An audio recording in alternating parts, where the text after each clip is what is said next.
Meus queridos e amados irmãos, os cumprimento com a gloriosa paz do Senhor Jesus. Amém. A paz do Senhor Jesus. Amém.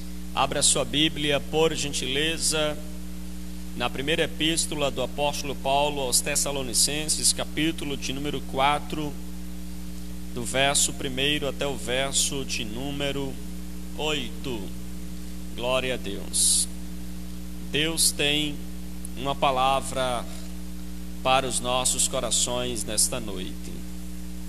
Aleluia. Meus queridos irmãos, diz assim a palavra de Deus: finalmente, irmãos, nós vos rogamos e exortamos no Senhor Jesus que, como de nós recebeste quanta maneira que deveis viver e agradar a Deus, e efetivamente estáis fazendo, continueis progredindo cada vez mais, porque estáis inteirados de quantas instruções vos demos da parte do Senhor Jesus, pois esta é a vontade de Deus, a vossa santificação. Repita comigo: porque esta, mais forte, porque esta é a vontade de Deus, a vossa santificação. Amém. Que vos abstenhais da prostituição, que cada um de vós saiba possuir o próprio corpo em santificação e honra, não com o desejo de lascívia, como os gentios que não conhecem a Deus. Que nesta matéria ninguém ofenda nem defraude o seu irmão, porque o Senhor, contra todas essas coisas, como antes vos avisamos e testificamos claramente, é o vingador. Porquanto Deus não nos chamou para a impureza, e sim para a santificação.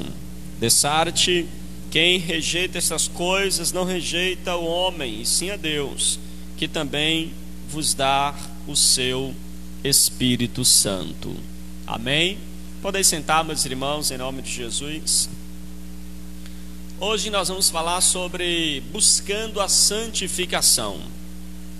Nós iremos falar sobre esse tema importante para a igreja, e os irmãos há de concordar comigo que é um tema esquecido em muitas pregações. Dificilmente nós ouvimos pessoas pregando acerca da santificação, tendo em vista que nós vivemos num mundo imediatista e as pessoas tendem a querer ouvir mensagens que sejam imediatas, mensagens que atendam às suas necessidades imediatas, e por isso desprezam o tema da santificação. Outros não pregam sobre a santificação porque a igreja tem pessoas, tem crentes que infelizmente não gostam de ouvir temas que confrontem a sua vida, confrontem a sua natureza. E como nós vivemos épocas em que as pessoas querem pregar aquilo que agrada as pessoas, que agrada a multidão e que dá ibope, então o tema da santificação termina sendo desprezado. E às vezes a gente vê alguns pregadores, alguns ensinadores falando acerca da santificação, e infelizmente a gente vê abordar às vezes de uma maneira bastante dificultosa de se entender, de se compreender, porque se ensina às vezes ideias humanas, ideias pessoais, conjecturas pessoais, e não usa a terminologia bíblica realmente do que é santificação. Eu gostaria de, nesta noite, claro, não de maneira tão exegética, tão exaustiva naquilo que a gente vai abordar na santificação, mas convidar os irmãos para a gente entender aqui nesta noite este assunto, o que é que a Bíblia fala acerca da santificação. Embora nós leamos um texto muito propício para a gente falar, né, sobre esse tema, eu não vou me prender a esse texto que nós lemos, mas vamos usar esse texto como ponte de partida para entender o assunto da santificação. Observem que Paulo, ele está exortando a igreja de Tessalônica à santidade, e Paulo então vai falar para eles a maneira como aqueles crentes devem viver. Paulo diz para eles a maneira que eles poderiam viver de tal forma que pudessem agradar a Deus. E observem que a partir do verso de número 2, Paulo começa a falar para eles, dizendo: olha, vocês já estão inteirados, vocês já estão sabendo, mas eu vou reforçar para vocês. Vocês sabem que nós já demos instruções, né, acerca ou da parte de Deus ou de Jesus para vocês. E no verso 3 ele começa então a falar sobre a santificação especificamente. E Paulo diz: pois esta é a vontade de Deus, a vossa santificação. A guisa de introdução neste culto de ensino, eu gostaria de frisar para os irmãos alguns pontos importantes. Primeiro, é que a santificação, ela é vontade de Deus. A santificação para o crente não apenas é vontade de Deus, mas é uma exigência, irmã Nilda, de Deus para o crente. Deus, ele exige que o crente seja santo. Observem que o texto diz: esta é a vontade de Deus, a vossa santificação. A gente às vezes escuta, não é, as pessoas dizer: é a vontade de Deus que eu faça isso, é a vontade de Deus que eu faça aquilo. Mas dificilmente a gente encontra as pessoas dizendo assim: é vontade de Deus que eu seja santo, por isso eu estou me buscando, me rendendo ao Senhor. Mas observem que a santificação, ela é uma ordem de Deus, ela é uma exigência de Deus para o cristão. Deus, ele deseja, é vontade de Deus a nossa santificação. Observe os irmãos que 1 Pedro, capítulo de número 1, verso de número 15, verso de número 16, Pedro, ao falar sobre santificação, também vai dizer, né, ele vai usar aí a expressão para a gente: sede santos, porque o Senhor, o vosso Deus, é santo. Então veja que coisa interessante, não é? Pedro vai dizer: sede santo, porque o vosso Deus é santo. Veja que aí está um imperativo, está uma ordem. Deus está convocando os irmãos, convocando a igreja, por intermédio do apóstolo Pedro, para que a igreja seja santa, para que a igreja seja separada, que ela possa viver então em santidade. Quando nós lemos Hebreus, capítulo de número 12, verso de número 14, a Bíblia Sagrada diz: segui a paz com todos e a santificação, sem a qual ninguém verá o Senhor. Veja, segui a paz com todos e a santificação. Mais uma vez, estar no imperativo, mostrando para a gente que a santificação, ela é uma exigência de Deus para a nossa vida. Em segundo lugar, eu gostaria de destacar com os irmãos que é impossível você ser cristão e não buscar a santificação. Se você é crente, automaticamente você deve buscar a santificação, porque a santificação, ela é uma característica nata daqueles que se converteram, daqueles que agora estão em Cristo Jesus.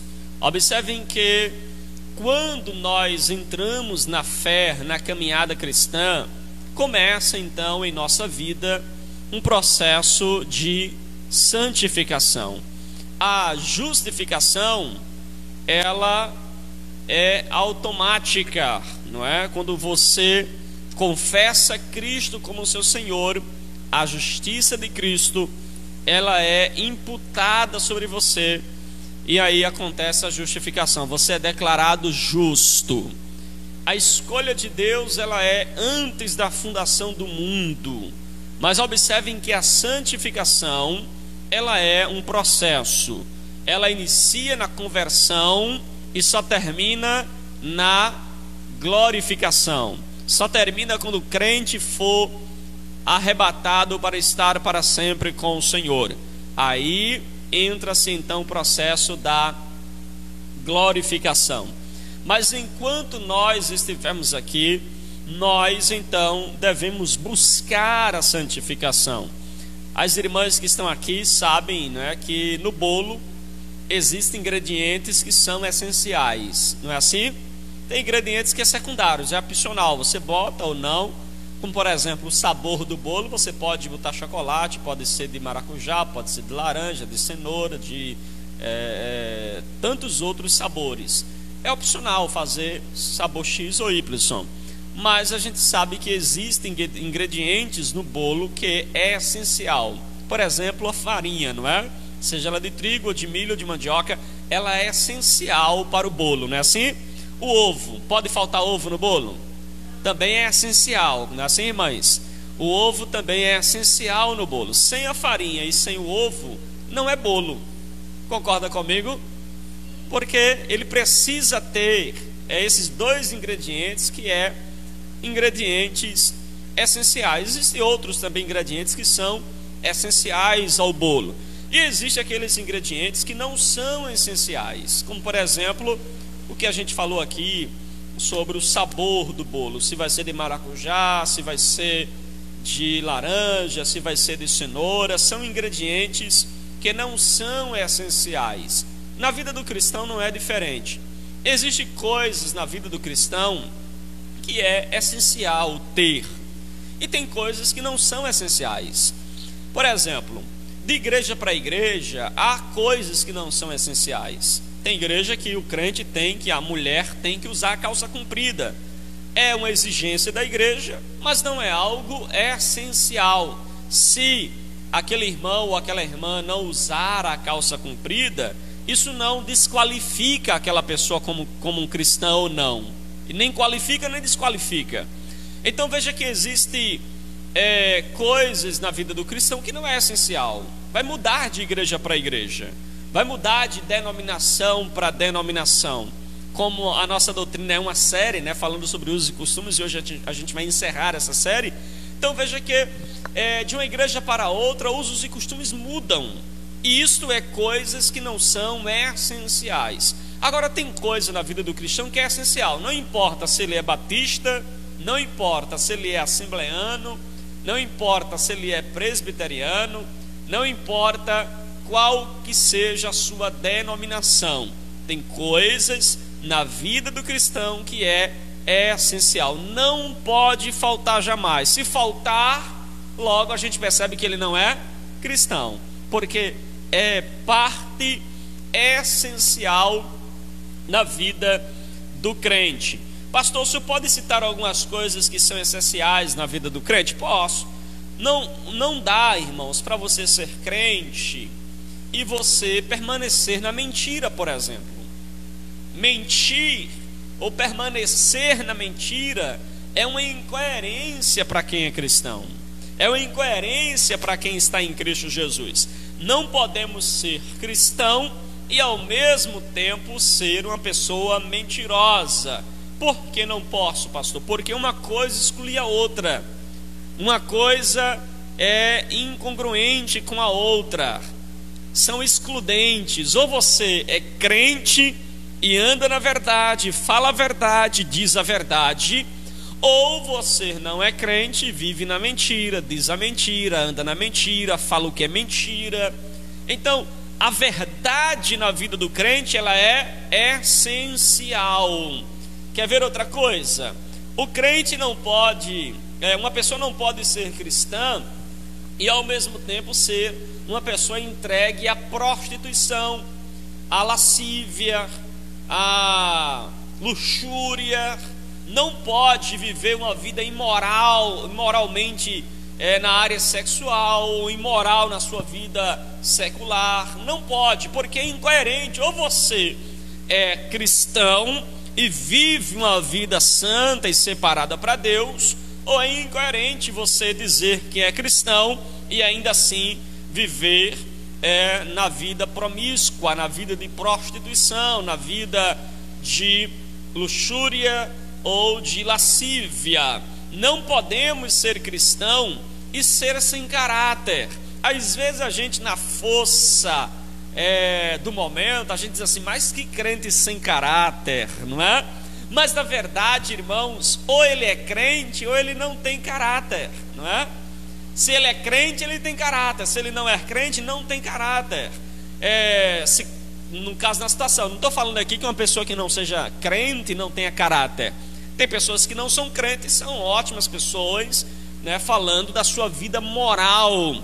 E eu creio piamente que pessoas ímpias podem ter uma vida boa, viver de maneira honesta, justa, porque há a graça comum de Deus agindo sobre a vida dessas pessoas. Mas é incoerente você dizer que é cristão e ser uma pessoa sem caráter.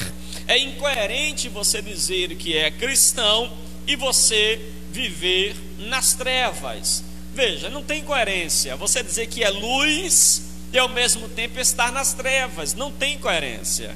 Ou é luz ou você é treva.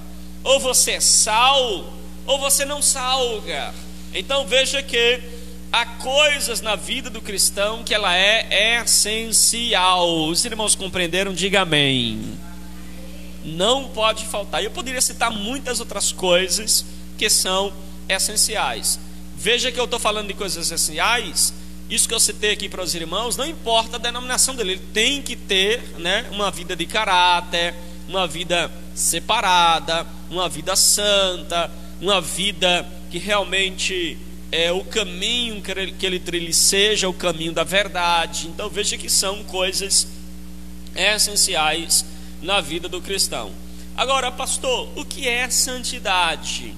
Irmãos, o pastor Ricardo Godin, ele falando sobre santidade, ele disse que santidade pode ser uma das definições que ele dá de santidade. Ele diz que é o efeito inicial da justificação.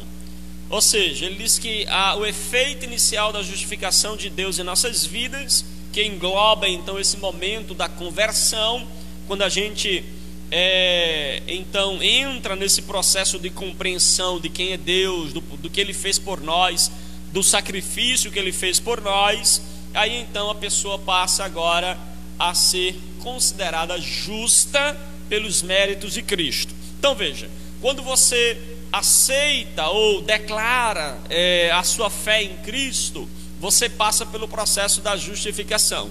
Quando você é justificado, a justiça de Cristo é derramada sobre você. Você agora é uma pessoa justa. Então veja, se nós somos uma pessoa justa, não pelos nossos méritos, mas por causa do mérito de Cristo, logo nós começamos no processo agora de santificação. Então esse é basicamente a definição que ele dá de santificação.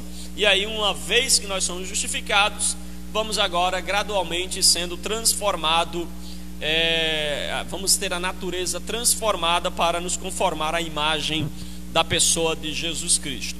John Piper, um pregador americano, ele diz que a santificação é o trabalho da graça de Deus em nos inclinar o nosso coração para pensar e sentir acerca da vontade de Deus. Então veja que ele vai dizer que a santificação é um trabalho da graça, é a graça de Deus trabalhando sobre nós, é a graça de Deus agindo sobre a nossa vida, nos fazendo pensar em Deus, a santidade de Deus na beleza de Deus, e isso inclina nosso coração então agora a servi-lo e a adorá-lo.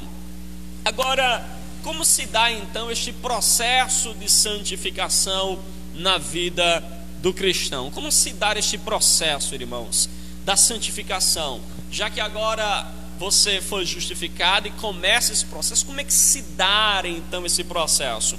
Em primeiro lugar, o processo da santificação se dá por meio de um convívio com Deus. Você é santificado quando você começa agora a ter este relacionamento com Deus. À medida que você é justificado e começa a caminhar com Deus, a andar com Deus, a viver com Deus, a dialogar com Deus, a ouvir Deus, a ser amigo de Deus, você então entrou no processo de santificação. Então, como se dá o processo da santificação? Em primeiro lugar, é um convívio com Deus. Você passa a conviver constantemente com Deus.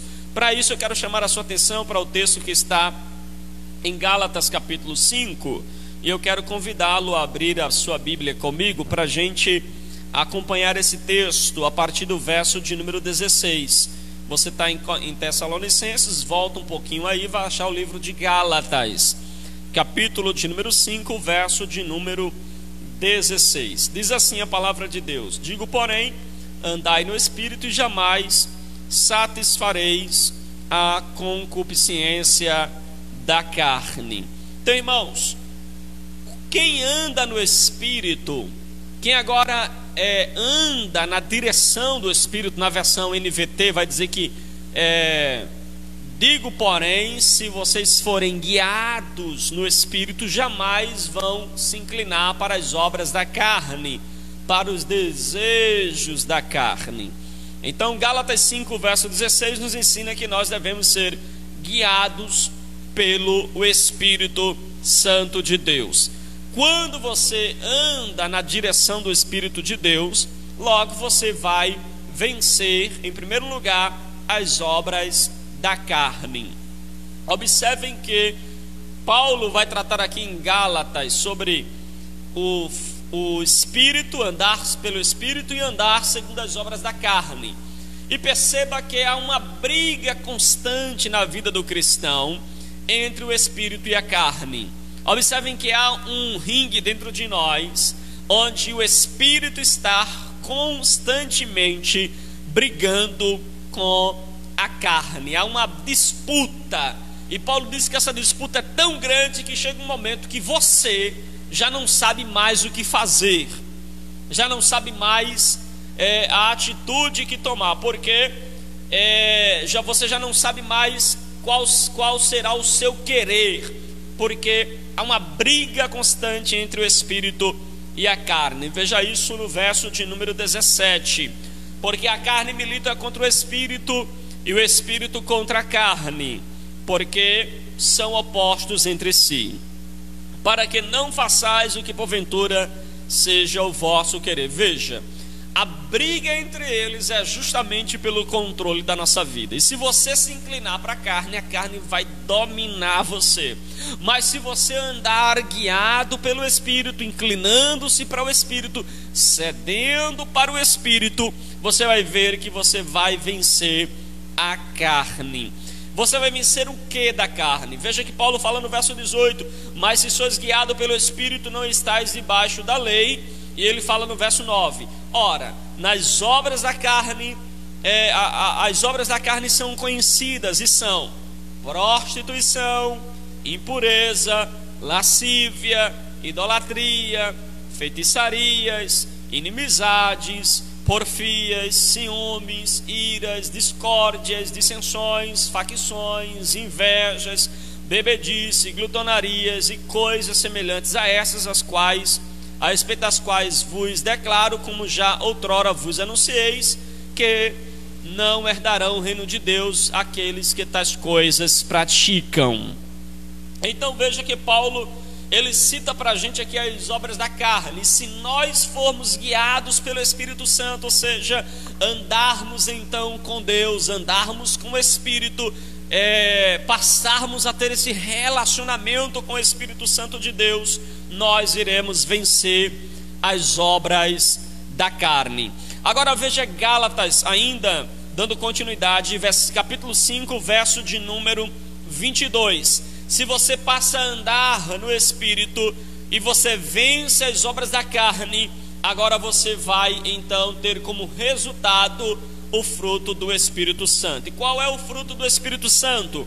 Paulo fala no verso 22: mas o fruto do Espírito Santo é amor, alegria, paz, longanimidade, benignidade, bondade, fidelidade, mansidão, domínio próprio. Contra estas coisas não há lei. E os que são de Cristo crucificaram a carne com suas paixões e desejos ou concupiscências. Se vivermos no Espírito, andamos também no Espírito. Não nos deixamos possuir da vanglória, provocando uns aos outros, tendo inveja uns dos outros. Então veja que se nós andarmos no Espírito, será evidente os aspectos do fruto do Espírito Santo sobre nós. Isso mostra então a nossa vida de santidade. Isso mostra então a nossa vida com Deus. E aqui a gente aprende que ser guiado pelo Espírito Santo não é falar línguas. Ser guiado pelo Espírito Santo não é pular. Ser guiado pelo Espírito Santo não é marchar. Ser guiado pelo Espírito Santo não é usar usos e costumes de acordo com a sua ideia, aquilo que você estabeleceu como cristão na sua mente. Não, mas ser guiado pelo Espírito Santo é você amar. Ser guiado pelo Espírito Santo é você ser uma pessoa alegre no Espírito, ter paz com Deus, longanimidade, benignidade, bondade, fidelidade, mansidão e domínio próprio. Isso é o resultado de uma vida de convívio com Deus, de convívio com o Espírito Santo, de convívio com Cristo Jesus. Aleluia. Quem anda, irmãos, no Espírito, vive no Espírito, é guiado pelo Espírito, ele então vai ter esses aspectos de Deus sobre a sua vida.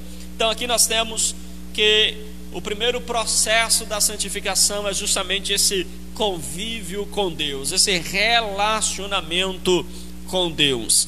E é isso que falta em muitos cristãos na atualidade, irmãos. Tem muitas pessoas dizendo: eu sou crente, eu sou cristão, mas ele não convive com Deus. Eles não são guiados pelo Espírito Santo de Deus. Você vê nas suas palavras quando eles assim: eu faço, eu digo, eu resolvo, é do meu jeito. Eles não dizem como Paulo: já não vivo eu, mas Cristo vive em mim. O cristão, ele vive na direção do Espírito Santo de Deus. Isso é ter uma vida cheia de Deus. Meus irmãos, abra sua Bíblia comigo em João capítulo de número 17, Evangelho segundo escreveu o apóstolo João, capítulo 17, verso 17. Veja o que diz aí a palavra de Deus para nós aqui nessa noite.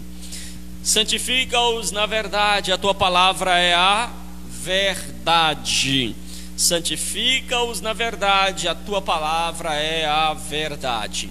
Meus irmãos, o segundo processo da santificação é que o fruto da nossa fruto da nossa compreensão da luz que recebemos através da palavra de Deus. A santificação é fruto da nossa compreensão da luz que nós recebemos.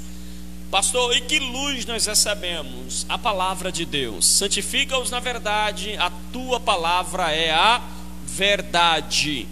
E observem que a verdade da palavra de Deus, a palavra de Deus que é a nossa verdade, que é a verdade para nós, ela é luz. O salmista falou no Salmo 119, versículo 105, ele disse que lâmpada para os meus pés é a tua palavra e luz para os meus caminhos. Aleluia, louvado seja o nome do Senhor. Meus irmãos, ter luz espiritual é essencial para a vida dos santos, para a vida daquele que é cristão. Então veja que a santificação é esta compreensão de que nós já recebemos a palavra, que é luz de Deus para a nossa vida, que é luz de Deus para nós. John Piper disse: tire de mim as pernas, mas não tire de mim a palavra de Deus, porque eu posso chegar no céu sem as pernas, sem andar, mas eu não posso chegar no céu sem a Bíblia, sem a palavra de Deus. Aleluia. Irmãos, como nós precisamos ter a palavra de Deus em alta em nossos corações. Sem a compreensão da palavra de Deus, o Espírito de Deus não pode operar em nós. Sem que você entenda a palavra, compreenda a palavra, é impossível que haja santidade em nossos corações. Quanto mais a luz de Deus brilha sobre nós, quanto mais nós somos então iluminados pela palavra de Deus, quanto mais seja o nosso entendimento da palavra de Deus, maior capacidade nós teremos de viver uma vida de santidade diante dele. É por isso que o cristão precisa estudar a Bíblia, ler a Bíblia, meditar na Bíblia, porque é nos ensinos da palavra de Deus que a gente encontra as condições essenciais para sermos santos. A palavra de Deus, ela é luz para nós, ela diz para a gente aquilo que nós devemos fazer, aquilo que nós devemos viver, aquilo como nós devemos andar. A palavra de Deus, ela é o meio pelo qual Deus ele usa para nos santificar. Por isso que nós precisamos conhecer a Bíblia, porque ela diz para a gente como devemos viver. A Bíblia, ela é essencial. E com isso, irmãos, a gente entende que quanto mais analfabeta for a pessoa dos princípios da Bíblia Sagrada, quanto mais as pessoas desconhecerem a Bíblia Sagrada, menor será a sua capacidade de viver uma vida santa, uma vida separada. Já imaginou se você dá um carro para alguém dirigir sem dar para ele o conhecimento? Imagine que uma pessoa venha de um país ou de um estado onde não exista leis de trânsito. Aí você coloca ele aqui para andar aqui na cidade, aqui em Recife. O que é que vai acontecer, irmãos? Sem conhecimento das leis, ele vai furar sinal, vai atropelar pedestres, ele vai se acidentar, ele vai matar alguém, porque ele desconhece das leis de trânsito. Então veja, se a gente não conhece a palavra de Deus, a gente não consegue viver como ele quer. Uma vez eu estava evangelizando e perguntei para um jovem, eu perguntei para ele: você agrada a Deus? Ele fez assim: agrado. Aí eu disse: você conhece os mandamentos? Ele disse: não. E como é que você não conhece os mandamentos dele e de que agrada a ele? Aí ele ficou parado assim, pensando para mim, olhando para mim. Eu disse: mas tu conheces os mandamentos? Eu disse: não, nenhum dos mandamentos. Eu disse: não. E como é que tu pode agradar a ele se tu não sabe o que é que ele gosta, o que é que ele exige de você? Irmãos, não há santificação sem conhecimento da palavra de Deus. É por isso que eu bato muito na tecla aqui de ensinar a palavra, de pregar a palavra, porque se a gente não aprender a palavra de Deus, a gente não vai conseguir viver à altura daquilo que Deus exige de nós, daquilo que Deus ele deseja para nossas vidas. Quanto mais entendimento nós temos das Escrituras, quanto mais entendimento nós temos da palavra de Deus, mais condições teremos de viver uma vida santa diante de Deus. Veja comigo o Salmo 119. Veja comigo Salmo 119. Fica bem no meio aí da Bíblia. Abra sua Bíblia no Salmo 119, versículo de número 57. Olha o que diz o salmista: o Senhor é a minha porção, e disse que guardaria as tuas palavras. Salmo 119, versículo 57. O salmista declara que Deus é a minha porção. Aleluia. Louvado seja o nome do Senhor Jesus. Veja comigo, irmãos, o Salmo 119, versículo 11. O salmista diz: guardei a tua palavra no meu coração para não pecar contra ti. Observem que o cristão precisa guardar a palavra de Deus. Ele precisa observar a palavra de Deus. Aqueles que não se inclinam para ouvir a palavra de Deus através de um ensino, através da mensagem da palavra de Deus, dificilmente terão uma vida santa, uma vida separada. Eu vou mais além. Você precisa não apenas ouvir uma boa pregação, um bom estudo da palavra de Deus, mas você mesmo precisa meditar na palavra de Deus. Porque se você depender somente de cultos públicos, somente de reuniões coletivas para poder ouvir a palavra de Deus, o seu conhecimento ainda assim será limitado. Mas quando mais nos aproximamos e nos aprofundamos a palavra de Deus, mais nós iremos absorver do Evangelho, mais teremos capacidade de viver uma vida santa diante do nosso Senhor e Salvador Jesus Cristo. Abra comigo a sua Bíblia em Hebreus capítulo de número 13. Hebreus capítulo de número 13, verso 20. Vamos falar agora sobre o terceiro processo da santificação. A santificação acontece como fruto, irmãos, da atuação do Espírito Santo, nos transformando de uma maneira sobrenatural. Nós somos santificados pela atuação do Espírito Santo de Deus. Veja aí no verso de número 20. Ora, o Deus de paz, Hebreus 13, 20. Ora, o Deus de paz que tornou a trazer dentre os mortos a Jesus nosso Senhor, o grande pastor das ovelhas, pelo sangue da eterna aliança, vos aperfeiçoe em tudo. Vos aperfeiçoeis em tudo, ou em todo bem, né? Para cumprirdes a sua vontade, operando em vós o que é agradável diante dele, por Jesus Cristo, a quem seja a glória para todo sempre. Amém. Meus irmãos, observem que o autor dos Hebreus fala que o mesmo poder que ressuscitou Jesus Cristo dentre os mortos é o poder que atua na vida dos crentes para fazê-lo viver uma vida de santidade. Então veja que não há uma vida de santidade separada do Espírito Santo. O poder que ressuscitou Jesus é o poder que aperfeiçoa a nossa vida de santidade. É o Espírito Santo operando em nós que nos faz então viver uma vida aperfeiçoada. Veja o verso 21: vos aperfeiçoe em todo o bem. Se nós fazemos algo bom, irmãos, se nós temos então a capacidade de fazer algo bom, não é porque é nossos méritos, mas é porque há uma presença do Espírito Santo dentro de nós, atuando em nós e nos capacitando a fazer coisas boas.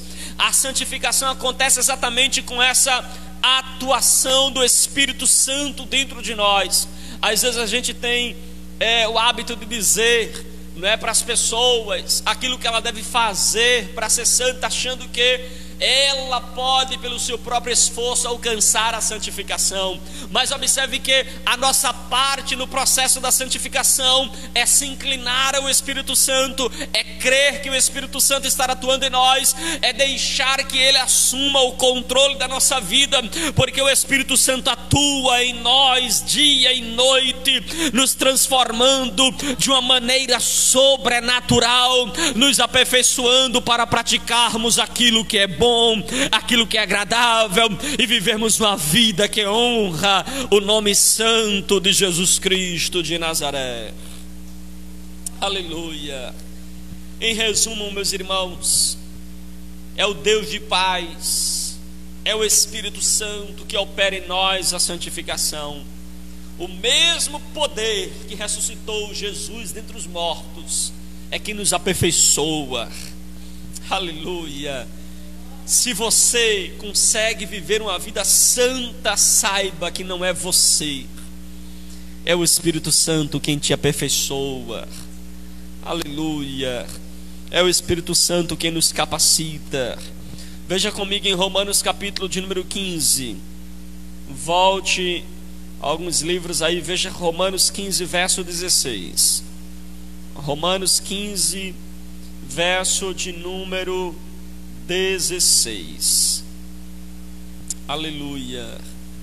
Louvado seja o nome do Senhor. Olha o que diz aí a palavra de Deus. Romanos 15, verso de número 16. para que eu seja ministro de Cristo Jesus entre os gentios, no sagrado encargo de anunciar o Evangelho de Deus, de modo que a oferta dele seja aceitável, uma vez santificada pelo Espírito. Uma vez santificada pelo Espírito. É o Espírito Santo quem santifica os eleitos. É o Espírito Santo quem santifica aqueles que ele separa para ele. Paulo está pregando entre os gentios, dizendo: olha, foi Deus quem separou os gentios para ele, separou estas pessoas para ele, e é o Espírito Santo quem santifica os gentios e a sua oferta. É o Espírito Santo quem santifica aqueles que se rendem ao Espírito Santo de Deus, se rendem ao plano da salvação. Observem que Paulo vai dizer para a gente aqui que é a atuação do Espírito Santo na vida das pessoas que o santifica, que o edifica, que o transforma. Observem que é purificação, observem que a santificação, que a justificação vai ser tratada na Bíblia Sagrada como fatos do passado, como fatos que já aconteceram, porque quando nós estamos em Cristo, Ele já nos purificou, nos santificou, nos justificou, e nós agora aguardamos. Então, neste processo de santificação, nós aguardamos o momento final, o momento da glorificação em Deus. Em Romanos 6, verso 18, Paulo diz que uma vez libertos do pecado, foste feitos servos da justiça. Mais uma vez nós vemos aqui que a santificação não é um esforço pessoal meu, não é um esforço meu para cumprir regras. Tem pessoas que pensam que santificação é a habilidade que algumas pessoas têm de cumprir regras. Tem pessoas que dizem assim: vamos gente, vocês precisam ser santos, joga a televisão no lixo, joga o brinco no lixo, joga a calça comprida no lixo, joga isso no lixo, joga isso, joga aquilo, e você acha que santificação é alguém cumprir regras de usos e costumes, e a gente percebe que a santificação é um trabalhar contínuo do Espírito Santo dentro do nosso coração. Paulo diz: fostes, aleluia, fostes. Paulo fala aí que nós fomos feitos servos da justiça. Não é nós que alcançamos a justiça, mas a justiça de Deus é derramada sobre a nossa vida. Aleluia, louvado seja o nome do Senhor. Então veja que Paulo fala: uma vez libertos do pecado, fostes feitos servos da justiça. Em último lugar, a santificação, irmãos, acontece como resultado de um processo de entrega em redenção contínua diante de Deus. A santificação é você todos os dias se entregar a Deus, porque todo dia o pecado ele vai estar na tua porta dizendo: vem para mim, vem para mim, vem para mim. Mas santificação é todo dia você dizer: o controle da minha vida está nas mãos de Deus. Aleluia, está nas mãos do Senhor. Veja comigo o Salmo 119, volte lá para o Salmo 119 e vamos ver dois versículos. Um a gente já citou, que é o Salmo 119, versículo 57. Vejamos também o Salmo 119, versículo de número 135. Olha o que diz aí a palavra de Deus também para a nossa vida. No 57 diz: o Senhor é a minha porção, eu disse que guardaria as tuas palavras. Veja, o salmista declara que Deus é a porção dele, e ele, ao saber que Deus é a sua porção, firma com Deus uma aliança, dizendo: eu guardarei as tuas palavras. Em outras palavras, o que o salmista está dizendo é: eu reconheço que Deus é o meu bem maior, e eu então me esforçarei, farei minha parte para guardar as tuas palavras. Porque a santificação, há a ação do Espírito Santo, mas há esta rendição nossa. É nós quem precisamos então nos render, nos permitir ser trabalhado pelo Espírito Santo de Deus. Veja comigo o Salmo 119, versículo 135. Olha o que diz a palavra. O 135: Faze resplandecer o rosto sobre o teu servo e ensina-me os teus decretos. Então observe que a vida cristã é uma entrega constante diante de Deus. Ele diz: Senhor, resplandece o teu rosto sobre mim, sobre o teu servo. Ele está pedindo que Deus volte a sua face para ele como sinônimo de bênção, porque você vai ver que lá em Números capítulo 6, no verso 24, fala sobre a bênção sacerdotal e diz que quando o Senhor resplandece o seu rosto sobre o povo, é sinal de que Deus está abençoando. E ele aqui está clamando, dizendo: Senhor, resplandece o teu rosto sobre o teu servo e ensina-me os teus decretos. Aleluia, louvado seja o nome do Senhor. Meus irmãos, se nós quisermos realmente ser santos, tudo que nós precisamos aprender e a fazer é então desejar. Nós precisamos desejar essa santidade. Por isso que eu disse para os irmãos no início que ser cristão é buscar constantemente a santificação. Você precisa desejar essa santificação. E uma das evidências da nossa verdadeira conversão é esse desejo de viver para Deus, de desejar Deus, de desejar o céu. É por isso que eu tenho dúvidas às vezes da salvação ou da vida cristã de algumas pessoas que só pensam na terra, só pensam no aqui, só pensam no presente, só pensa no material e esquece da eternidade. Perceba que a vida cristã é essa entrega constante ao Senhor. Você precisa dizer: aqui está a minha vida, aqui está o meu coração, aqui está todo o meu ser entregue ao teu altar, Senhor. Veja que isso não é um mandamento apenas do Novo Testamento. Já no Antigo Testamento tinha isso, quando a palavra de Deus diz que nós devemos servir a Deus de toda a nossa alma, de toda a nossa mente, de todo o nosso entendimento, de todo o nosso coração. Ou seja, há uma convocação na palavra de Deus para que nós possamos viver em todo o nosso ser entregue ao Espírito Santo de Deus, para que Ele opere em nós o seu querer e o seu efetuar. Nós precisamos render a nossa alma ao Senhor. Nós precisamos render a nossa vida ao Senhor. E não tenho dúvida de que Deus escuta este tipo de oração, irmãos. A oração onde a gente diz: Senhor, o meu coração é teu, te pertence, tudo entrego nas tuas mãos. A oração onde você diz: Senhor, o Senhor é a minha porção e guardarei a tua palavra. Deus, Ele recebe a nossa oração quando nós assim o fazemos. Irmãos, um dos grandes problemas que nós enfrentamos hoje na santificação é a questão do uso do tempo. O ser humano não sabe usar o seu tempo. O ser humano tem dificuldade demais em usar o seu tempo. E isso é um problema muito sério na santificação da igreja, dos irmãos, porque nós administramos muito mal o nosso tempo. Meus irmãos, se nós fizermos a contabilidade do nosso dia, a gente vai ver que a gente usa mal o nosso tempo. Ou pelo menos a gente não inclui Deus na nossa agenda. A gente exclui Deus demais. A gente deixa sempre Deus por último, para depois, para quando dar.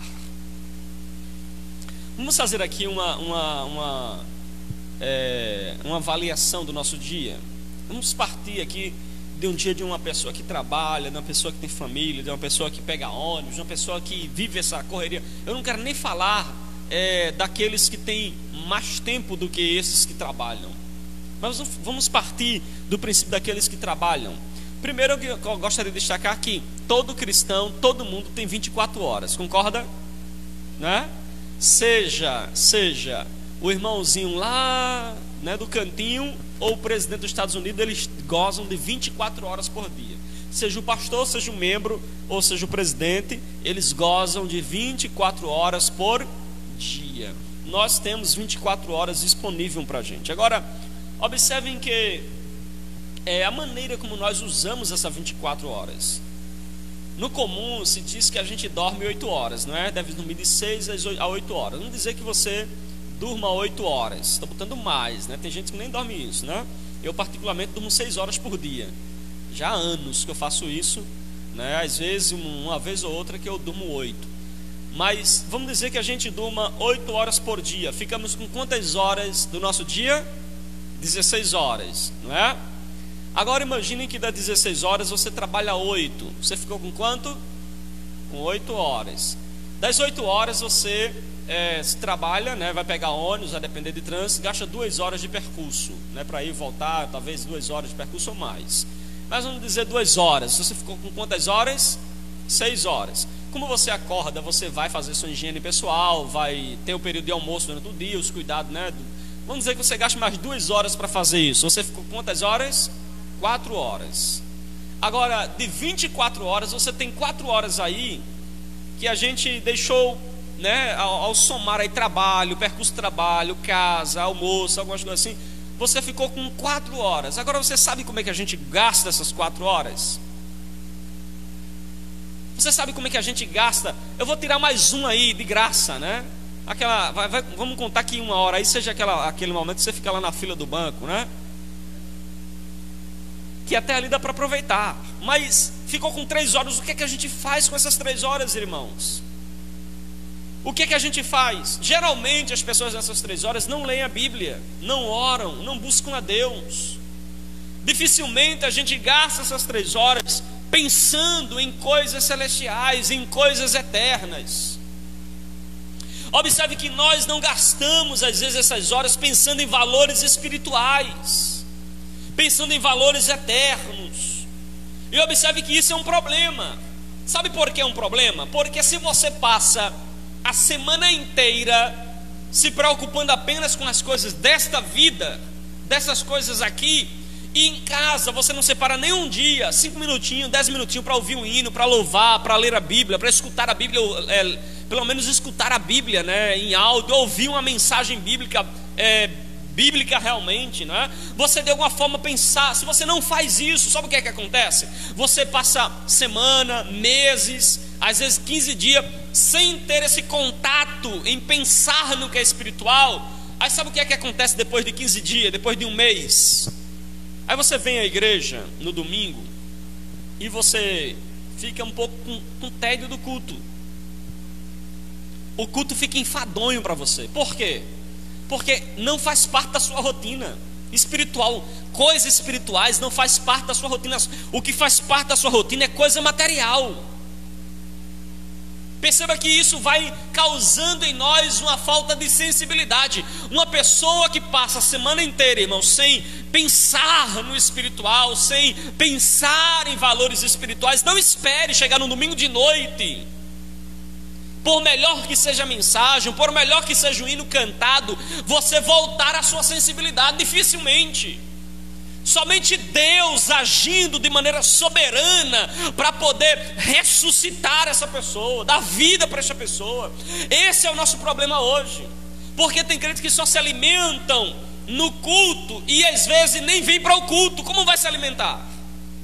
Aí você passa meses sem se alimentar da palavra de Deus. Como que você vai ter desejo por coisas espirituais? Não vai ter, não tem. Aí você pega a Bíblia, com 2 minutos dá sono. Por que dá sono? Porque a sua memória já contabilizou que o que vale, é importante para você, é as coisas daqui. Aí quando você pega qualquer coisa espiritual, dá logo tédio, dá um cansaço, dá uma impaciência, você não consegue entender. Nem sempre vai ser isso, né? Algumas pessoas têm realmente dificuldade com leitura, dificuldade de parar, mas na maioria das vezes, irmãos, é isso. É a nossa pobreza espiritual. A gente não pensa em coisas espirituais. E aí a gente começa então a ficar insensível espiritualmente. E aí a gente vê alguns irmãos se perguntando: mas pastor, por que eu não consigo me concentrar no culto? Tem irmão que diz: mas pastor, eu não consigo me concentrar no culto. Eu chego lá, entra num vídeo, sai no outro. Eu disse: mas por que isso, meu irmão? Por que entra num vídeo e sai no outro? Por que será? Será que não é porque a gente está deixando para ter contato com o espiritual somente aqui na igreja? E às vezes de 15 dias, de mês em mês. Aí quando você vai ter contato, você está todo por fora. os irmãos sabem que a repetição é a mãe da retenção, né? Quanto mais você repete uma coisa, quanto mais você pratica uma coisa, mais habilidoso você fica com aquilo que faz. Não é assim? Então, por exemplo, uma pessoa que faz crochê, uma pessoa que dirige carro, por exemplo, se você passar muito tempo sem fazer essas coisas, quando você volta para fazer, você quase que tem que reaprender, não é? Porque você demorou a fazer. Se você vive uma vida de oração longe, de leitura da palavra longe, não demora a fazer, quando você vai fazer, você tem dificuldade para fazer. Você tem dificuldade para orar. Por quê? Você perdeu a sensibilidade. Você perdeu o vigor. Irmãos, nós precisamos urgentemente, irmãos, nos manter vivo, puro, santo, deixar o Espírito Santo operar em nós. Mas para isso nós precisamos então permitir que a palavra de Deus transforme a nossa vida. Nós precisamos nos render diariamente ao Espírito Santo de Deus. Eu sempre aconselho os irmãos, quando falo sobre o Espírito Santo, sobre ser guiado pelo Espírito Santo, que nós precisamos dar o controle da nossa vida ao Espírito Santo, irmãos. A gente tem que passar o controle para Ele. Nós precisamos então entregar a nossa vida para Ele. Uma vez um irmão me perguntou: pastor, como é que eu faço para viver uma vida de santidade? Como é que eu faço para viver uma vida de santidade? E meu irmão, sabe como? Ande com Deus. Você tem que andar com Deus. Respire Deus, fale Deus, medite em Deus, viva com Deus, ande com Deus, e você automaticamente perceberá que essa companhia com Deus vai te deixar mais santo, uma vida mais pura, mais separada. Enquanto Isaías estava fora do templo, irmãos, fora do templo, estava tudo bem, ele apontando para A, apontando para B, apontando para C. Mas quando ele entrou no templo e viu Deus, quando a gente tem visão de Deus, quando a gente tem contato com Deus, tem comunhão com Deus, a gente percebe quem a gente é. E logo a gente clama: Senhor, ai de mim que vou perecer, porque tenho lábios impuros. Aí Deus, Ele manifesta a sua graça nos purificando. Deus nos purifica. Mas a gente precisa então deixar de viver uma vida fragmentada. A gente às vezes fragmenta a nossa vida, não é? A gente acha que Deus está somente aqui na igreja. A gente então tem gente que vem para a igreja, irmãos Neto, as irmãs aqui, os irmãos. Tem gente que vem para a igreja no domingo e quando termina o culto dá tchau para Deus. Tchau Deus, até próximo domingo. Não leva a Deus, fragmentam a sua vida. Nós precisamos ser feito Pedro. Lembra de Pedro? Passou o dia inteiro na sinagoga, ouvindo Jesus pregar, e quando terminou o culto, a Bíblia diz que ele levou Jesus para casa. Quando chegou em casa, a sogra estava doente, aí Deus curou a sogra de Pedro. Nós precisamos levar Jesus para casa. Nós não podemos fragmentar a nossa vida. Deus no templo, mas não no trabalho. Não, Deus tem que estar com a gente em todo lugar, no templo, em casa, no trabalho, na rua, na vizinhança, nos nossos negócios, na nossa palavra, no nosso linguajar, no nosso pensar, no nosso agir. Deus precisa estar presente em tudo que nós fazemos. Não dá para a gente viver uma vida santa, uma vida pura, se nós deixamos Deus na igreja. Nós precisamos levar Deus para cada detalhe da nossa vida. Amém? Deus é aquele convidado, irmãos, que quando a gente chama Ele para a nossa casa, a gente não deixa Ele no terraço. Não tem pessoas que é próxima da gente em casa, fica à vontade. Pode usar a geladeira, pode usar banheiro, pode andar na casa, fica à vontade, a casa é sua. Não tem gente que não faz assim, não é? Para um filho, para um neto, um parente, para um amigo. Não faz assim, a casa é sua, fica à vontade. Deus, quando entra na nossa casa, Ele tem que ficar à vontade, irmãos. Tem que ficar à vontade. Vocês devem lembrar comigo, aqui eu encerro, que 3 anjos visitou a casa de Ló. Lembra? Visitou a casa de Ló. E Ló insistiu para os anjos entrar. E os anjos: não quero entrar não, vamos ficar aqui fora mesmo, no pingo de meu dia, sol quente. E Ló dizendo: entra, não vou entrar não, vou ficar por aqui mesmo. Eles queriam ficar fora, mas não queriam entrar na casa de Ló. Aí foi para a casa de Abraão. Abraão chamou para entrar, eles entraram na casa de Abraão, na tenda de Abraão, na maneira como Abraão vai acolher. Eles acolhem. Por que entrar numa casa e não entrar na outra? Será que Deus fica à vontade na nossa casa, irmãos, na nossa vida? Nós precisamos receber bem Deus em nossas vidas. Amém, meus irmãos? Fique de pé em nome de Jesus.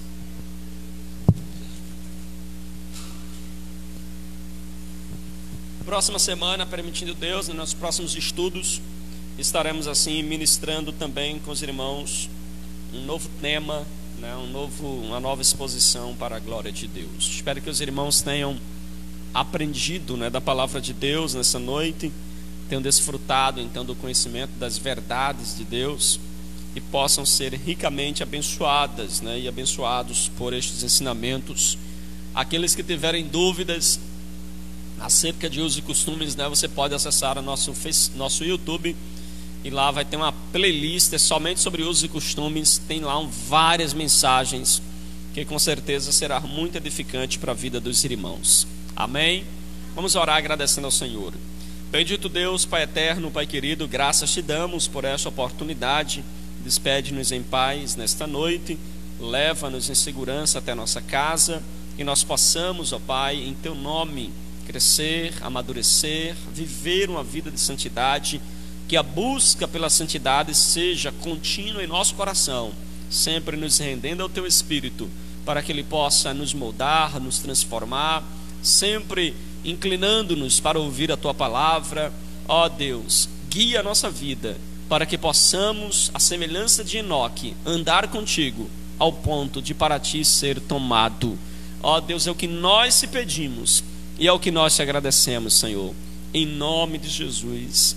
Amém e amém. Estenda suas mãos. Que a graça do nosso Senhor e Salvador Jesus Cristo, o grande amor de Deus, a comunhão e as consolações do Espírito Santo seja com cada um de nós, de hoje para todo sempre. O povo de Deus diz amém. Eu quero convidar os irmãos para domingo às 7 horas da manhã. Nós vamos fazer aqui uma consagração até às 9 horas, tá certo? Os irmãos que puderem, venham consagrar, orar um pouquinho, tá certo? E falar com Deus. Eu tenho certeza que será uma bênção para a glória do Senhor. Que Deus abençoe os irmãos e as irmãs em nome de Jesus.